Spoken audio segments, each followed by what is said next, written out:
അങ്ങനെ ഇവാൻ പെട്ടെന്ന് ദൈവം കൊടുത്ത ഡ്രസ്സ് ഇട്ട് നിൽക്കുന്നത് കണ്ട് ആളുകളെല്ലാം ചിരിക്കാൻ തുടങ്ങി. അപ്പൊ അവൻ എന്തോ പറ്റിയെന്ന് തിരക്കിയപ്പോ ദൈവം അവനോട് കപ്പലുണ്ടാക്കാൻ പറഞ്ഞ കാര്യം അവരോട് പറയുന്നു. ഇത് കേട്ട് ഈ വട്ടനെ പിടിച്ച് പുറത്താക്കെന്ന് പറയുന്നു.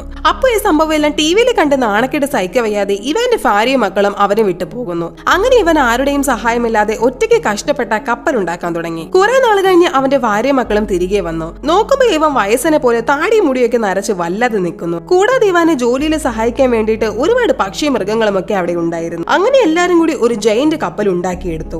അപ്പൊ അവിടെയുള്ള എല്ലാ ജീവജാലങ്ങളും കപ്പലിനുള്ളിലേക്ക് കയറുന്നു. ഉടനെ ഇവൻ താഴെ നിന്ന ആളുകളോട് ഇപ്പൊ വെള്ളപ്പൊക്കം ഉണ്ടാകും, പെട്ടെന്ന് കപ്പലിൽ കയറാൻ പറയുന്നു. എന്നാൽ ഇവൻ പറഞ്ഞത് ആളുകളൊന്നും മൈൻഡ് ആക്കാതെ നിൽക്കുന്നു. അപ്പോ തന്നെ ആകാശത്ത് കാർമേഘങ്ങൾ നിറഞ്ഞ് മഴ പെയ്യാൻ തുടങ്ങി. എന്നിട്ടും ആളുകളെ കപ്പലിൽ കയറാതെ അവരുടെ കാറിലേക്ക് കയറുന്നു. പെട്ടെന്ന് തന്നെ അവിടെയുള്ള വലിയ ഡാം പൊട്ടുന്നു. ഇത് കണ്ട് എല്ലാവരും ഇവാൻ പറഞ്ഞ ശരിയാണെന്ന് മനസ്സിലാക്കി നേരെ കപ്പലിലേക്ക് ഓടിക്കയറുന്നു. അപ്പൊ ഡാം മുഴുവനായിട്ട് പൊട്ടിത്തകർന്ന് അവിടെ ഭയങ്കര വെള്ളം കയറി. അവസാനം എല്ലാരും കപ്പലിൽ കയറി രക്ഷപ്പെടുന്നു.